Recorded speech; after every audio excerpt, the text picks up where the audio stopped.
전혀 없이 혼란하고 어려운 시대를 살아가고 있습니다. 한 주일 동안 얼마나 수고가 많으셨습니까? 하나님의 위로와 또 은혜가 여러분 모두 함께하기를 간절히 소망합니다. 안식일을 기억하셔 성전을 찾으신 여러분 한 분 한 분을 진심으로 환영합니다. 우리 옆 사람과 눈으로 또 입으로 웃으면서 우리 하늘까지 함께 갑시다. 서로 오늘 좀 인사하고 시작하도록 하겠습니다. 특별히 우리 김낙형 집사님 정말로 얼마 만에 우리 교회에서 뵙는지 모르겠습니다. 얼마나 반가운지 모르겠습니다. 건강이 좀 좋지 않으시기도 했고 또 가정에 여러 어려운 일도 있으셨고 했는데 오늘 다시금 발걸음을 옮겨서 얼마나 좋은지 모르겠습니다. 좀 큰 박수로 좀 우리 집사님을 해서 박수 한번 칠까요? 진심으로 환영합니다. 오늘 또 항상 찬양이 은혜롭지만 오늘은 두 분의 플룻 또 연주자가 함께 은지씨 전도사님 또 주와 바이올린 또 장로님의 기타 우리 남희경 집사님의 그 아름다운 찬양 또 세이씨의 이 반주 얼마나 찬양이 은혜롭고 감동적인지 모릅니다. 정말 저희 교회 이 경배와 찬양 최고지 않습니까? 아주 절로 아멘이 나올 정도의 큰 은혜가 넘치는 찬양이었습니다. 앞으로 더욱더 우리 경배와 찬양팀이 잘 준비된 찬양으로 하나님께 영광을 돌려서 모든 성도들이 찬양의 시간 동안 큰 은혜와 감동을 받았으면 좋겠습니다. 앞으로 더 많은 우리의 또 어린이 또 학생 청년들을 또 음악 사역자로 저희들이 잘 양육해서 우리 교회가 1년 2년 후에는 정말로 수없이 많은 우리의 또 예배 봉사자들이 이 앞에서 찬양으로 하나님을 또 봉사할 수 있게 되기를 간절히 소망합니다. 좀 안타까운 소식을 하나 전하자면요. 우리 허경란 성도님이 계속 좀 건강이 좋지 않아서 고생을 하고 계셨고 사실 한 2달여 정도는 연락이 되지 않았어요. 핸드폰 전화번호가 갑자기 바뀌고 또 집에가 또 얼굴을 뵙지 못하고 연락이 두절된 그러한 상황이었습니다. 그래서 저희가 걱정을 굉장히 많이 하고 정말 염려했는데 오늘 사택으로 이렇게 전화가 왔는데 너무 낙심해서 어쨌든 사람들과의 그런 관계를 다 끊고 싶었고 연락도 하지 않고 지냈고 그 이유는 생각하지 못하게 또 암이 이렇게 많이 좀 전이가 됐고 눈에도 그렇고 또 폐에도 그렇고 그래서 굉장히 또 절망적인 그런 소식을 병원에서 듣고 두렵고 떨리는 마음으로 전화를 하셨어요. 그래서 지금 뭐 저희가 할 수 있는 일이 뭐가 있겠습니까? 하나님을 의지하고 또 성도들이 함께 기도하고 또 그 영혼이 이번 기회를 통해서 더 하나님의 방법대로 치료를 받고 또 무엇보다 하나님을 믿고 예수님을 개인의 구주로 영접하는 일이 가장 중요하지 않겠습니까? 그래서 다니던 병원에서 좀 진단서나 여러 자료들을 얻어서 다음 주에 저희가 에덴 요양병원 수도에 있는 에덴 요양병원에 가보려고 그렇게 계획 중에 있습니다.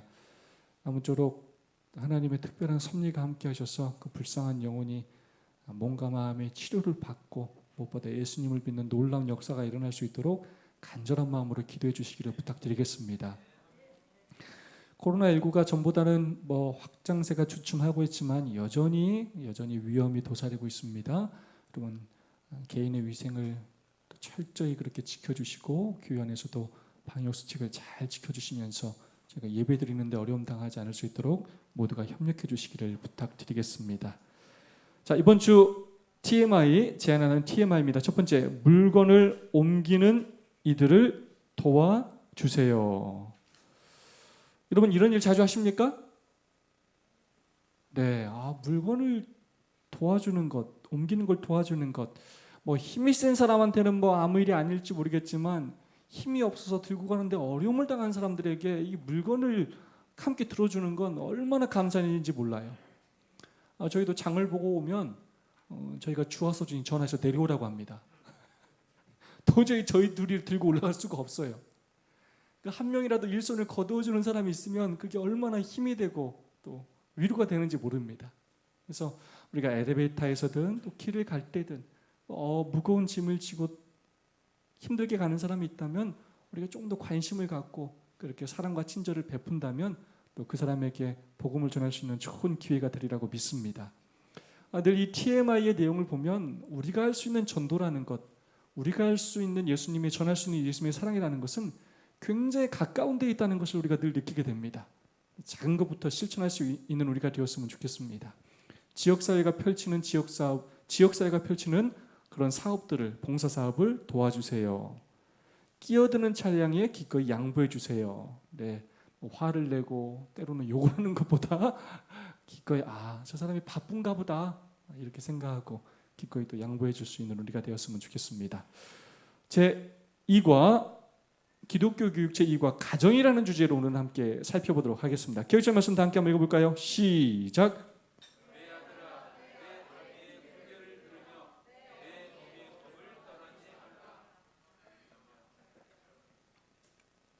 아비의 훈계를 들으며 어미의 법을 떠나지 말라라고 잠언은 우리에게 말씀하며 교훈하고 있습니다. 지난주에 여러분 뭐에 대해서 배웠습니까? 어디에 대해서 배웠죠? 최초의 학교 어디에서 배웠죠? 에덴에 대해서 배웠습니다. 하나님께서 교사시고 천연계는 교과서였고 아담과 하는 학생들이 되어서 그 에덴 동산이라는 학교에서 그들이 하나님을 통하여 교훈을 배우고 여러 진리들을 배웠다는 내용을 저희들이 살펴보았습니다. 오늘은 똑같아요. 태초의 학교. 에덴 동산이 최초의 학교이면서 또 에덴 동산에 있었던 아담과 하와의 그 가정 자체가 또 최초의 학교였습니다. 그래서 오늘은 가정이라는 그런 테두리 안에서의 어떤 교육이 이루어졌는지, 이루어져야 하는지에 대하여 함께 좀 살펴보도록 하겠습니다. 시대소망 69페이지는 이렇게 기록하고 있습니다. 아주 옛날부터 이스라엘의 신실한 자들은 청소년 교육에 많은 관심을 기울였다. 주께서는 아주 어릴 때부터 아이들에게 하나님의 율법에 명시되고 이스라엘의 역사 가운데 나타나신 하나님의 인자하심과 위대하심에 대하여 가르치라고 특별히 명하셨다. 특별히 명령하셨어요. 찬미와 기도와 성경의 교훈들은 지성이 뜨기 시작하는 아이들의 마음에 적응되어야 했다. 이스라엘 백성들은 특별히 청소년 교육에 많은 관심을 기울였고 그런 관심과 노력 덕분에 하나님의 백성은 세상에서 굉장히 뛰어난 민족으로 축복을 받으며 그렇게 살게 되었습니다. 물론 이스라엘 백성들이 당한 하나님 예수님을 거절함으로 당한 역사적으로 많은 어려움이 있는 것이 사실이지만 그럼에도 불구하고 그들의 삶 속에 남아있는 전통과 유산으로 남아있는 어린 자녀들에게 했던 그 청소년들에게 했던 그 신앙 교육 그 하나가 그 민족을 세계에서 으뜸이 되게 했다는 것입니다. 제가 이 말씀을 준비하면서 다시 한번 자료를 한번 찾아봤는데요. 전 세계 유대인의 총 인구는 1,500만에서 1,600만 명 정도예요. 근데 유대인의 80%가 미국하고 이스라엘에 그렇게 나눠 살고 있습니다. 그리고 이 이스라엘의 특징은 뭐냐면 이스라엘 백성들의 특징은 뭐냐면 어려운 일을 당하면 국가의 도움이 필요하면 그 국가를 도망가는 것이 아니라 그 국가로 다시 돌아가요. 미국에 684만 명이 살고 이스라엘에 한 500만 명 정도가 삽니다. 근데 이 인구를 다 따져봐도 세계 인구의 몇 프로밖에 안 된다고요? 0.2%밖에 안 돼요. 아주 소수입니다. 그런데 역대 노벨상 수상자의 몇 프로요? 4분의 1. 0.2%밖에 안 되는데 25%를 유대인들이 받았습니다. 가장 많은 노벨상 수상 국가는 미국인데 미국의 노벨상 수상자의 절반 이상이 유대인이에요. 미국의 유명한 대학교 교수의 30%가 유대인이에요. 경제계, 금융계, 증권가, 영화계, 예술계 거의 그 큰 손들이 다 유대인들이에요. 하버드 대학의 학생의 몇 프로? 30%가 유대인. 어떻게 유대인들은 그렇게 있는 곳에서 두각을 나타내며 그렇게 인정받으며 살고 있는가? 많은 연구도 이루어졌습니다. 여러 책이 있고요. 그 중에서 제가 이번에 다시 한번 확인한 책은 유대인들이 왜 그렇게 뛰어난 민족이 됐는지 그 힘이 조기 교육에 있다는 거예요. 그런데 특별히 몇 살 때까지 완성되는 교육이요? 13살 때까지 완성한 그 교육에 그 힘이 있다고 그렇게 이야기를 합니다. 근데 특별히 유대인들은 뭘 가르치냐면 모세오경을 가르쳐요. 모세오경을 가르치는데 몇 살 때부터 가르치냐면 4살 때부터 가르쳐요. 4살 때부터. 막 우리는 조기 교육 시킨다고 뭐 가르치기에 바빠요. 4살, 3살 되면 영어 가르치고 막 학원 보내고. 이스라엘 백성들은 가정에서 뭘 가르친다고요? 4살 때부터 모세오경을 가르쳐요. 그러면서 하루에 몇 시간씩 그 모세오경을 암송시킨다고요? 3시간. 우리 서준이 됐고 지금 기억절 한 절 외우기를 하는 것도 요즘 힘들다고 느껴지는데 유대인들은 몇 세부터? 4살 때부터 하루 몇 시간씩? 3시간씩 그 모세오경을 암송하게. 그러면서 13살 때까지 성인식을 할 때까지 거의 10년 동안 그 모세오경을 외우도록 하는데 특별히 성인식 때 어떤 시험을 보냐면 5권 중에 한 권을 전체를 다 외우는 시험을 봐요. 그래서 예수님은 거의 성경을 다 암송하시대요. 예수님. 특별히 유대인들이 제일 좋아하는 모세오경 중에 가장 많이 외우는 성경서를 들려면 신명기예요. 다 외워요. 암송이라는 것이 창의적이지 못하고 교육에 도움이 되지 않는다고 주장하는 많은 학자들이 있는 것도 사실이지만 또 다른 많은 학자들은 유대인들이 이런 교육을 통해서 암송이야말로 특별히 하나님의 말씀을 암송하는 것이야말로 인간의 지력을 개발시키는 최고의 도구다라고 그렇게 이야기하는 학자들이 아주 많습니다.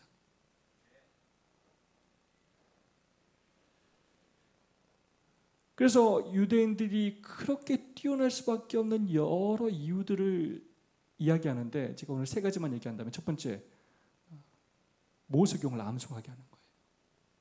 두 번째, 하브루타라는 밥상머리 교육이에요. 끊임없이 그 성경의 내용 그런 주제를 가지고 함께 토의를 해요. 탈무드의 내용을 가지고 토의를 하고 끊임없이 대화를 나눠요. 다시 말하면 아침 예배 때 그 말씀을 가지고 우리 속으로 가는 것처럼 끊임없이 서로 삶을 나누고 말씀을 나누는 내용을 주고받는다는 거예요. 주입식 교육이 아니라 어렸을 때부터 끊임없이 토의와 토론, 나눔을 한다는 것입니다. 여러분, 소그룹이 중요하다고 안 중요하다고요? 어마어마하게 중요해요. 그걸 그들은 그 가정에서 어렸을 때부터 매일마다 한다는 거예요. 그러니까 뛰어난 사람이 될 수밖에 없다는 거예요. 3번째가 뭐냐? 경제교육이에요. 저는 제일 우리나라의 문화 가운데 가장 안타까운 문화를 결혼식 문화라고 생각해요. 결혼식 때 많은 하객들이 와서 때로는 축의금을 주고 하지만 그것이 그 신랑과 신부에게 경제적으로 도움이 되기보다는 다 예식장에게 그렇게 밥값으로 나가는 경우가 많고 실질적으로 도움이 되지 못하는 경우들이 너무나 많아요. 근데 유대인들은 어떻게 하냐? 자, 어렸을 때부터 그 아이에게 받았던 돈들, 돌이든 어떤 생일이든 특별한 날 때 그것들을 다 그 아이를 위해서 저금을 해놓습니다. 그러면서 유대인들이 가장 중요하게 여기는 예식을 뭘 따지냐면 성인식이에요. 성인식 때는 우리가 축의금을 주는 것처럼 결혼식 때 축의금을 주는 것처럼 축의금을 줘요. 근데 그 돈을 모으면 그 돈이 결코 작지 않은 돈이에요. 몇 천만 원씩 돼요. 그러면 여태까지 모았던 돈을 유대인들은 13살 때부터 뭘 시키냐면 포트폴리오를 통해서 투자를 가르쳐요. 주식에도 투자하고 부동산에도 투자하고 다양한 방법을 통해서 자기들이 그 돈을 가지고 실제적으로 투자하고 또 돈을 벌어보기도 하고 또 잃어보기도 하고 여러 경제활동 교육을 시킵니다. 여러분, 만약에 그때부터 그렇게 한다면, 그 돈을 가지고 그렇게 한다면 이들이 20세 그리고 막 20대 중반 결혼할 때 되면 정말로 우리하고 출발이 같아야 달라요? 완전히 다른 삶을 사는 거예요. 참 부럽고 또 우리가 배웠으면 하는 그러한 또 전통이라고 생각합니다. 근데 오늘 우리가 깊이 생각해 보자 하는 것은 그들이 그렇게 뛰어난 민족이 될 수 있었던 이유는 사실 뭐에 있다고요? 성경에 있어. 부모들이 가정에서 끊임없이 성경을 가르치고 성경을 암송하도록 가르친다는 거예요. 그러면서 유대인들의 삶의 목적, 자녀들에게 뭐라고 가르치냐면 너는 커서 돈 많이 벌어라. 이렇게 가르치지 않아요. 안정적인 직장을 가져라. 이렇게 가르치지 않아요. 그들의 삶의 목표를 딱 뭐라고 가르치냐면 여호와께 성결이라고 가르쳐요.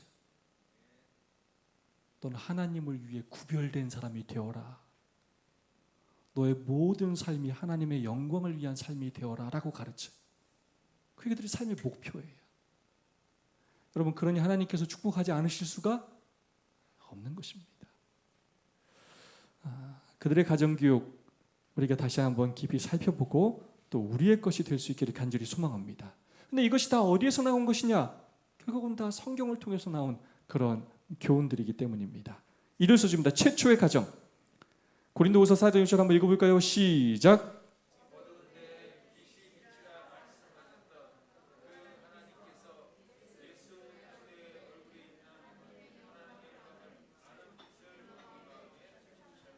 아멘. 자, 하나님께서 그 빛을 비춰주시는데 그 빛을 가장 먼저 비춰주시는 것이 우리 가정이에요. 사실 우리가 최초의 사회생활을 하는 것이 가정이에요. 가정에서 태어나서 가정에서 가장 중요한 것들을 배워나갑니다. 말, 행동, 태도, 사랑, 존경, 예우, 이해 이런 모든 것들을 가정에서 배우게 돼요.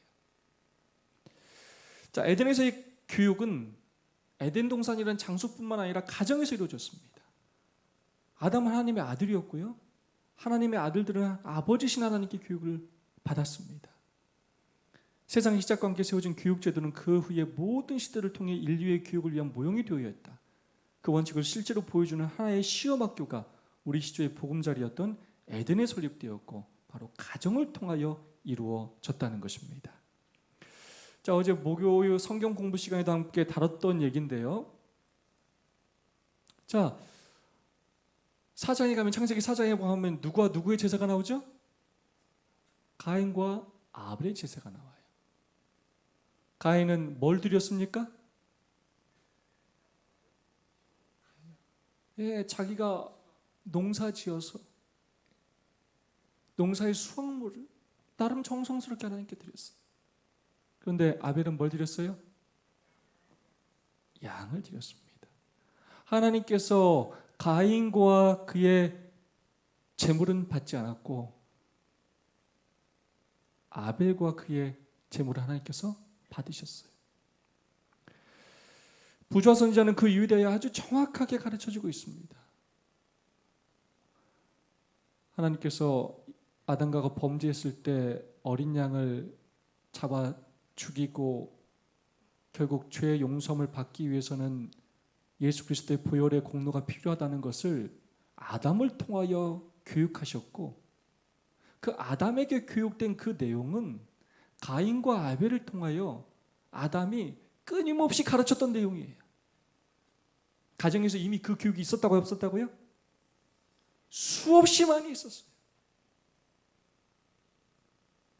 그런데 가인이 그것을 뭐 했다고요?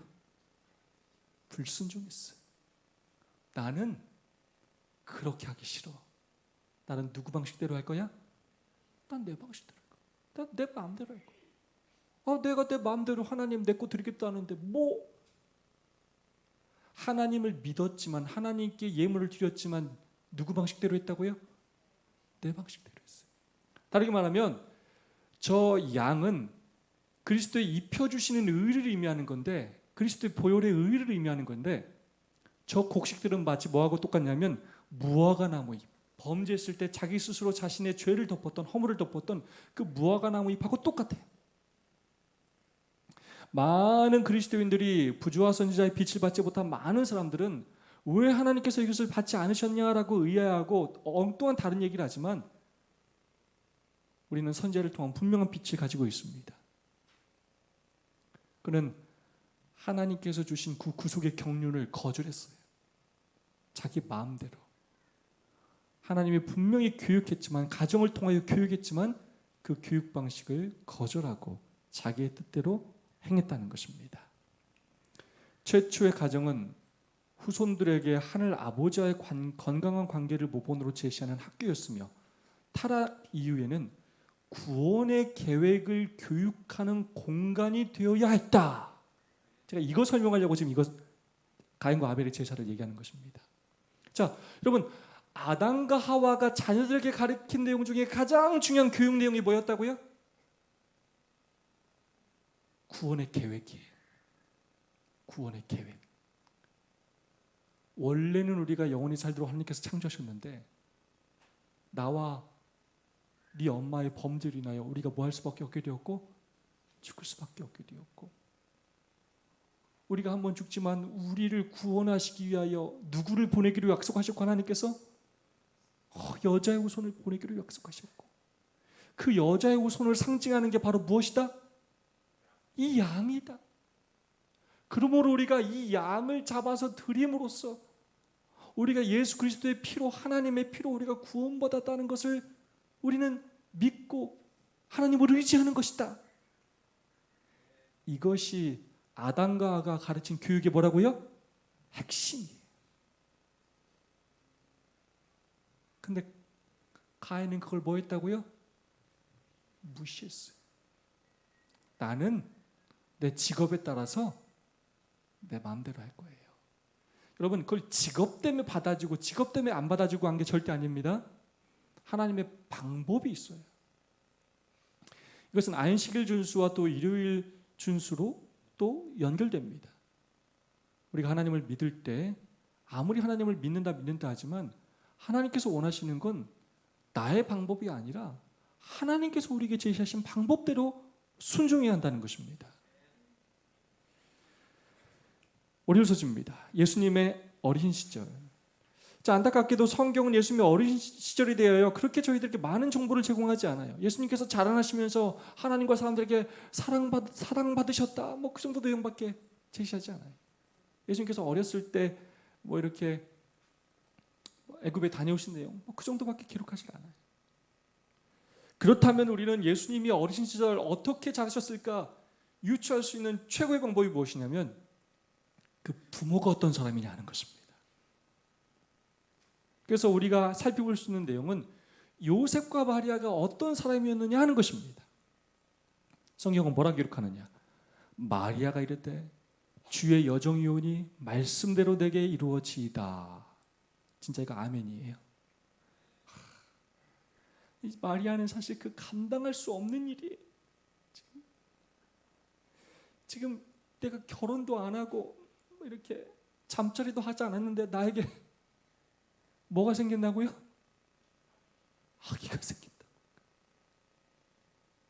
다른 말로 이거 죽으란, 너 돌에 맞아 죽으란 얘기예요 지금. 그런 여자 어떻게 됐다고요 그 당시에? 돌에 맞아 죽어. 너 죽는다 그러는, 너 죽는다. 아니 이거 하나님이 그러셔서 사람들이 믿을 것 같아 안 믿을 것 같아요? 쉽게 믿기가 어려워요. 왜냐? 그런 적이 한 번도, 역사상 그런 적이 한 번도 없어요. 우린 그렇게 얘기하죠. 아닐 땐 굴뚝이 연기나냐 이렇게 얘기하죠. 근데 뭐라고 얘기했다고요? 말씀대로 내게 이루어지이다. 마리아는 어떤 사람이었다고요? 하나님 말씀에 전적으로 순종하는 사람이었어요. 뭘 걸고? 목숨을 걸고. 하나님이 그렇게 하시라고 했으면 하나님의 뜻이 있을 줄 믿습니다. 그렇게 사는 사람이었다는 거예요. 내 마음이 하나님 내 구주를 기뻐하였으면. 그래서 그 마리아의 마음은 늘 하나님 때문에 마음이 늘 뭐였다고요? 하나님을 좋아하고 하나님을 기뻐하고 하나님으로 행복해하는 사람이었다는 것입니다. 요셉도 마찬가지예요. 요셉이 잠에서 깨어 일어나 주의 사자의 분부대로 행하여. 마찬가지예요. 결혼하지 않았는데 마리아를 아내로 데리고 오라고. 요셉에게도 감당하기 어려운 시험과도 같은 일이었지만 분부대로 행하여 전적으로 순종했다는 것입니다. 그러므로 우리는 하나님 말씀에 절대적으로 순종하는 요셉과 마리아의 모습을 통하여 어렸을 때 예수님 또한 유대인들의 그런 가정교육을 통하여 예수님이 그런 훌륭한 또 신앙교육을 받았을 거라고 저희는 생각할 수가 있겠습니다. 예수님의 교사 마리아, 아이 예수는 회당의 학교에서 교육을 받지 않았다. 그의 어머니가 그의 최초의 인간 교사였다. 그는 어머니의 입술과 선지자들의 두루마리에서부터 하늘 사물에 대하여 배우셨다. 그가 친히 이스라엘을 위하여 모세에게 말씀하셨던 바로 그 말씀을 이제는 그의 어머니의 무릎에 앉아서 배우셨다. 사실 예수님이 다 가르쳤던 내용들임에도 불구하고 육신을 입고 땅에 오셨기 때문에 육신의 어머니인 마리아를 통하여 아주 어렸을 때 예수님께서 그렇게 도움을 받고 가르침을 받으셨다는 것입니다. 그러나 마리아만이 예수님의 교사가 아니었습니다. 진짜 예수님의 교사는 누구였을까요? 바로 하나님이십니다. 유년기로부터 소년기로 자라실 때에도 그는 랍비 학교를 찾지 않으셨다. 이와 같은 사람들로부터 얻는 교육이 그에게는 필요하지 않았는데 이는 하나님이 바로 그의 교사이셨기 때문이다. 예수님께서 육신을 입고 이 땅에 오셨다 할지라도 그분의 신성 자체를 없애실 수 없어요. 그분 하나님이셔요.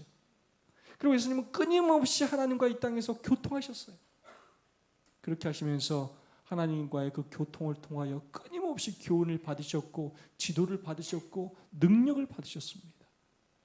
하나님 아버지를 참된 교사로 그렇게 여기며 어린 시절을 보내시고 자라나셨다는 것입니다. 소통이라는 제목입니다. 읽어보겠습니다. 분을 그치고 시작.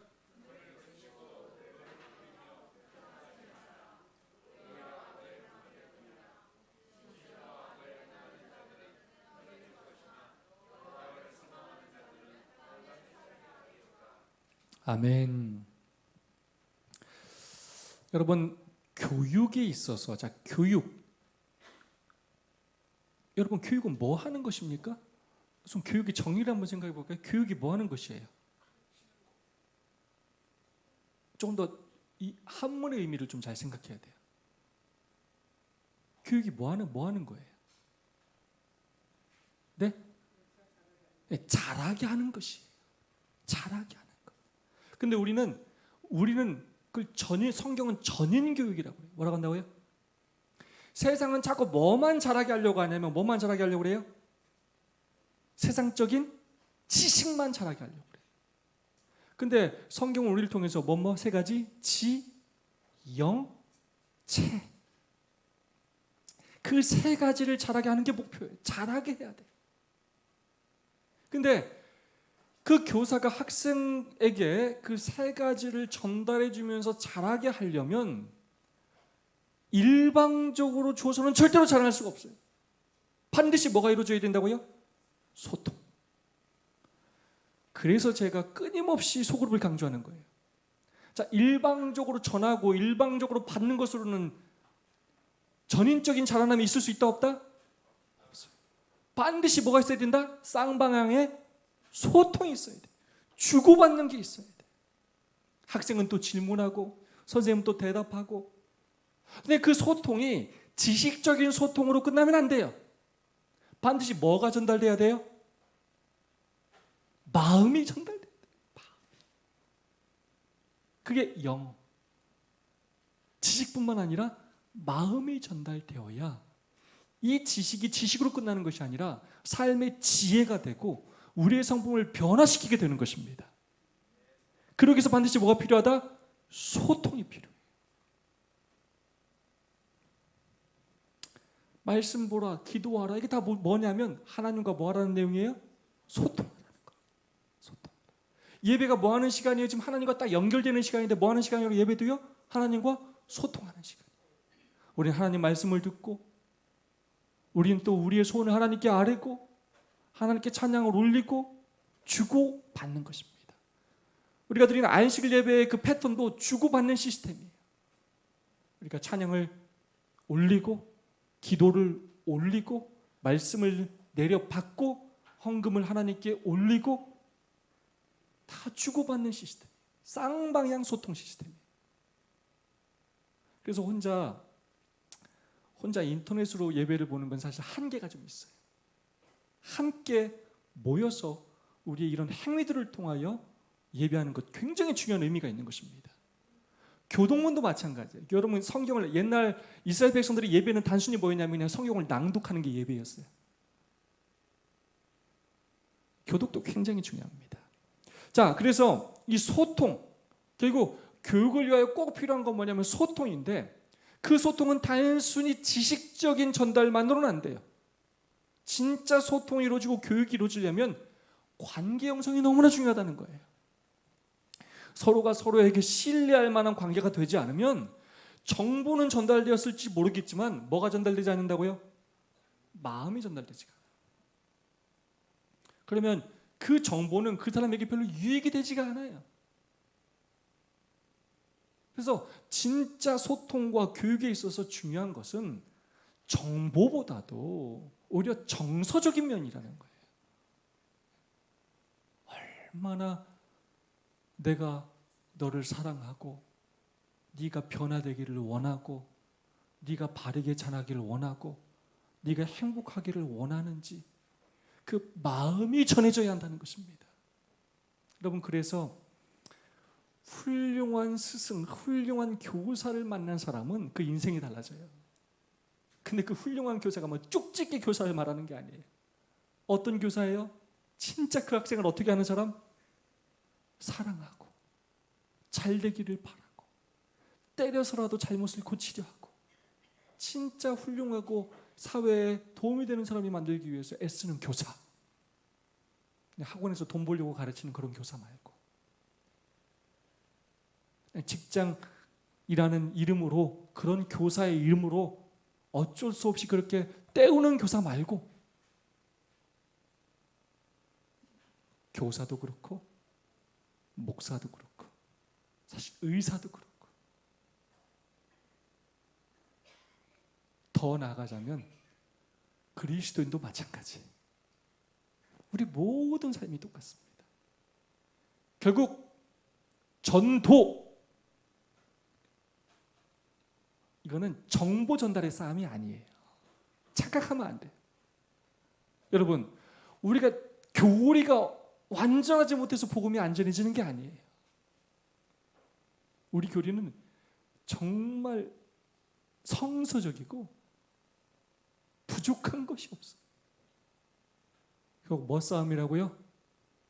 얼마나 그 사람의 마음을 사로잡느냐, 그 사람의 마음을 이해해주고 공감하느냐, 얼마나 그 사람을 사랑하고 잘 되기를 바라느냐로 결정되는 것입니다. 근데 이것이 가장 먼저 일어나야 하는 곳이 어디라고요? 가정이라는 것입니다. 가정에서 우리가 얼마나 소통이 잘 되고 있는지, 우리가 우리의 자녀들과 부부 사이에 얼마나 이런 소통이 잘 되고 있는지 우리가 한번 돌아봐야 한다는 것입니다. 참된 교사가 학생에게 줄 수 있는 가장 가치 있는 선물은 교사가 보면서 그 학생의 친구가 되는 것이다. 여러분, 그래서 예수님이 우리의 친구가 되어주시기 위해서 이 땅에 뭐 하셨다고요? 인간의 몸을 입고 오셨습니다. 아멘 아닙니까?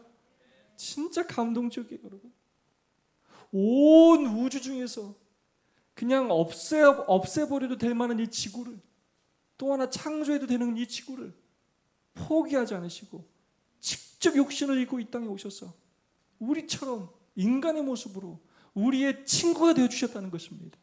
그것도 돈 있고 권력 있고 잘 나가는 사람들의 친구가 아니라 버림받고 소외되고 죄인들과 병자들의 친구가 되어주셨다는 거예요. 바로 우리들의 친구가 되어주셨다는 것입니다. 사람들, 특히 청소년들은 상대와 더불어 공감하는 일을 통하여 서로를 이해하게 되므로 가장 효과적인 감화를 주기 위해서는 우리는 그들을 이해해야 한다. 주아야, 아빠가 많이 이해해 주지 못해서 미안하다. 우리들은 참 그렇게 하려고 하는데도 잘 돼요, 안 돼요? 참 안 될 때가 많아요. 늘 내 방식대로, 내 규칙대로, 과거의 전통대로 생각하려고 할 때가 참 많습니다. 근데 우리가 먼저 상대방의 입장에 되어서 또 그들을 이해해주고 또 배려해주고 그들의 마음을 먼저 사는 것이 중요하다고 오늘 다시 한번 선지자는 우리에게 그를 통하여 이야기해주고 있습니다. 우리가 이 지혜들을 잘 배워서 적용할 수 있기를 소망합니다. 부모 역할, 에베소서 6장 4절, 또 아비들아 저희 자녀를 노엽게 하지 말고 오직 주의 교훈과 훈계로 양육하라. 누가 현숙한 여인을 찾아오겠느냐? 그 값은 진주보다 더하니라. 제가 자료를 찾다가 이런 그림을 봤어요. 야, 너 하루 종일 스마트폰 볼 거냐? 제가 맨날 서준이한테 하는 말인 것 같아요. 근데 애가 뭐라고 한다고요? 엄마 아빠도 그러면서 나한테만 하지 말래? 자녀들이 이렇게 얘기한다는 거예요. 야, 그럼 우리가 또 뭐라고 얘기해? 야, 너하고 나하고 같냐? 우린들 이렇게 얘기하죠. 엄마 아빠도 너 때는 공부했어 이렇게 얘기하죠. 근데 애들은 그게 납득이 안 돼요. 지금 애들 머릿속엔 엄마 아빠도 그러면서. 부모는 자녀의 뭐라고요? 거울이라는 거예요. 부모는 결국 자녀는 결국 부모의 모습을 보고 그대로 배운다는 거예요. 그래서 말이 아니라 행동으로 먼저 모범을 보여주어야 한다는 것입니다. 부모가 먼저 하나님 말씀에 순종하고, 부모가 먼저 말씀을 묵상하고 예언의 신을 묵상하고, 부모가 먼저 기도하는 모습을, 부모가 먼저 이웃들을 돌보고 교회를 섬기는 모습을 보여줘야 한다는 것입니다. 부모들은 하나님을 전심으로 사랑하도록 자녀들을 가르칠 책임이 있는데, 그렇게 하려면 먼저 뭐 해야 된다고? 모범으로 보여줘야 된다는 것입니다. 하나님에 대한 경외심과 전적인 굴복과 애정 어린 헌신을 가르쳐야 되는데, 그걸 누가 먼저 해야 된다고요? 내가 먼저 해야 된다. 그래서 말로 너 그렇게 해라가 아니라 직접 그렇게 모범을 보인 것만으로 충분히 뭐 한 거라고요? 가르친 거예요. 신명기 6장 7절을 보면 이스라엘 자손들은 하나님께서 그들을 위해 행하신 위대한 일들에 대해 자녀들을 교육하는 특별한 지시를 받았다는 것입니다. 부자 선지자 244페이지 정말 중요한 말씀이 있어요. 자녀에게 그 궁극적인 목표가 뭐냐? 부모들은 자녀들이 아주 어렸을 때 그들을 가르치고 훈련시켜 그리스도인으로 만드는 것을 그들의 목표로 삼아야 한다. 그들은 이 세상 왕국의 보좌를 상속할 후계자가 아니라 무궁한 세월을 통해 다스릴 하나님의 나라의 왕들로 교육하도록 어머니들에게 위탁되었다. 진짜 아멘이에요. 우리의 최고의 목표는 우리의 자녀들을 뭘로 만드는 거라고요? 그리스도인 만드는 거예요. 세상의 왕이 아니라 마침내 어디의 왕이요? 하늘나라의 왕으로 만드는 거예요. 구원받게 해서 하늘나라의 왕으로서 온 우주를 여행하면서 그 영원 무궁토록 함께 사는 사람으로 만드는 것이라는 것입니다. 근데 특별히 그 일이 부모 중에서도 누구에게 위탁되어 있다고요? 어머니에게 위탁되어 있어요. 이 어머니에 대한 강조를 성경 예언의 시는 정말로 많이 합니다. 잊지 않도록 내 자녀에게 부지런히 가르치며 집에 앉았을 때이든지 길을 갈 때이든지 누워있을 때이든지 일어날 때이든지 이 말씀을 강론할 것이며, 안장모님 이걸 좀 다른 말로 하면 좀 뭐라고 할 것 같아요? 뭐 할 때든지 뭐 할 때든지 또 다르게 좀 안 지나서 다 좋은 말입니다. 또 뭐 퀴즈 하는 것 같아요. 네? 때를 얻거나 뭐 이 말도 맞고 또 언제든지 어디서나 언제나, 다르게 말하면 항상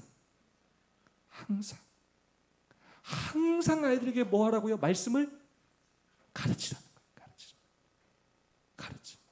아까 배웠던 것처럼 하나님의 그 위대하심을 가르치고 구속의 격려를 가르치고 우리의 삶의 목표가 무엇이 되어야 할지를 가르치고 끊임없이 자녀들이 그리스도인이 되도록 가르치라는 것입니다. 자, 여러분 이 그림만으로 만약에 이 인물을 맞춘다면 여러분 정말 센스 100점입니다. 여러분 앞에 그림을 제가 누구로 저렇게 뽑았을까요? 저 앞에 그림이 누굴까요? 사무엘입니다. 두 번째 누구겠어요? 모세. 그 사무엘의 어머니가 누구예요? 한나. 사무엘이 저렇게 훌륭한 인물이 될 수 있었던 거 누구 때문이에요? 한나의 기도예요. 그리고 그 귀한 아들을 성소에 뭐 했어요? 바쳤어요. 모세가 저런 인물이 될 수 있었던 것 누구의 결단이에요? 어머니의 결단이고, 또 그가 어렸을 때 하나님의 놀라운 섭리로 그가 공주에게 갔지만 또 그 공주, 하나님의 섭리로 공주의 집에서 모세를 가르칠 수 있는 특권을 얻어요. 그래서 그 애굽에서 교육을 시켰지만 뭘 가르쳐요? 하나님에 대해서 가르쳐. 네가 하나님의 사람이 되어야 된다고 가르칩니다. 너는 사명을 가진 사람이라고 가르쳐요. 그래서 그가 애굽의 왕좌를 포기하고 하나님의 백성과 고난받기를 선택합니다. 누구의 교육 때문에? 어머니 교육 때문에. 은지 씨, 교육 잘 시켜야 되겠죠? 네. 정말 우리 주연이가 교회 오는 거 보면 얼마나 예쁜지 몰라요. 우리 꼬맹이들이. 우리 사랑스러운 우리 두 아가씨가 오늘 또 교회 와서 얼마나 좋은지 모릅니다. 연하윤사가 정말로 하나님의 훌륭한 일꾼들이 되었으면 좋겠습니다. 어머니의, 아버지의 훌륭한 신앙교육을 통하여 이 세상 사람들이 감당하지 못하는 인물들이 되었으면 좋겠습니다.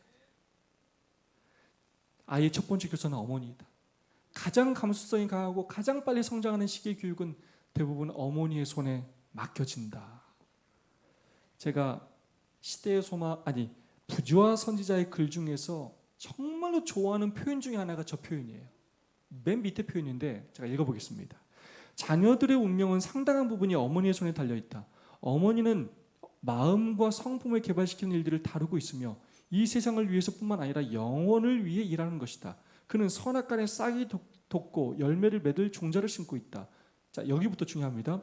어머니는 화폭의 아름다운 모양을 그리거나 대리석의 것을 조각해야 하는 것이 아니라 인간의 영혼에 하나님의 형상을 새겨야 하는 것이다. 어머니는 조각가래요. 조각가. 근데 그 어머니가 해야 할 일이 뭐라고요? 우리 자녀의 마음에 하나님의 형상을 새겨 놔야 된다는 거예요. 그 마음에서 이 하나님의 이 형상과 이 율법이 그 마음이 모아지지 않도록, 사라지지 않도록 그냥 그리는 정도가 아니라 뭐 한다고요? 새겨 놔야 돼. 그 의무가 어머니, 부모에게 있다는 것입니다. 사사기 2장 10절 11절 그 세대 사람도 다 열주해로 돌아갔고 그 위에 일어난 다른 세대는 여호와를 알지 못하여 여호와께서 이스라엘 외에 행하신 일도 알지 못하였더라. 이스라엘 자손이 여호와의 목전에 악을 행하여 바알을 섬기며. 부모들이 자녀들에게 신앙을 가르치지 않았을 때 이스라엘이 어떤 일을 당했느냐? 결국 하나님을 다 떠나가고 하나님을 다 잃어버리고 하나님이 누군지도 모르고 하나님이 무슨 일을 행한지도 모르고 결국 바알을 숭배하게 됩니다. 그래요, 이방 민족들로부터 엄청난 핍박을 받고 어려움을 당합니다. 우리가 이런 어려움과 아픔을 경험하지 않고 우리의 믿음이 대대손손 이어지시기를 간절히 소망합니다. 자, 이런 말씀이 또 있어요. 많은 사람들은 자녀들이 좀 더 나이가 들면 매우 조심스럽게 잘못을 억제하고 바른 길로 교육할 수 있으리라 생각하고 자녀들의 초기 생애에 해야 할 의무를 소홀히 한다. 정말 우리의 마음에 좀 찔리는 말씀 아닙니까? 그죠? 에이, 뭐 애들 어린데 뭐 이렇게 생각한다는 거예요. 근데 아까 유대인들 몇 살 때까지요? 13살. 제일 중요하다는 거예요. 물론 그 나이 이상 됐더라도 우리는 포기하지 말아야 합니다. 지금. 그래서 우리가 지금 교육 헌금을 드리잖아요. 우리 아이들을 정말로 하나님의 선교사로 양육하고 그리스도인으로 양육하기 위해 정말 노력을 해야 합니다. 자, 시간이 없으니까 가정은 교육의 출발점입니다. 하나님과 하나님의 관계와 모본을 통해서 자녀들이 개인적으로 그분과 관계를 맺고 그분을 교사로 모시고 그분이 우리를 위해 행하신 놀라운 일들을 잊지 않도록 가르쳐야 합니다. 여러분 그렇게 하시겠습니까? 네, 우리 모두 그렇게 하게 되기를 간절히 소망합니다. 짧은 시간이지만 한 7분 정도 2분 또는 3분씩 짝을 지어서 오늘 교과에 있는 내용 중에 하나입니다. 자녀들로 하여금 바른 신앙을 이어가게 하려면 지금 내가 부모로서 자녀들에게 먼저 보여줘야 할 모본은 무엇이라고 생각하십니까? 지금 내가 할 수 있는 일이 무엇인지, 어떤 모본을 보여줘야 하는지 2분 또는 3분씩 짝을 지어서 서로 말씀 나누고 서로 기도하고 그렇게 묵상 기도로 예배를 마치도록 하겠습니다. 진지하게 솔직하게 그렇게 서로 발표해 주시면 감사하겠습니다.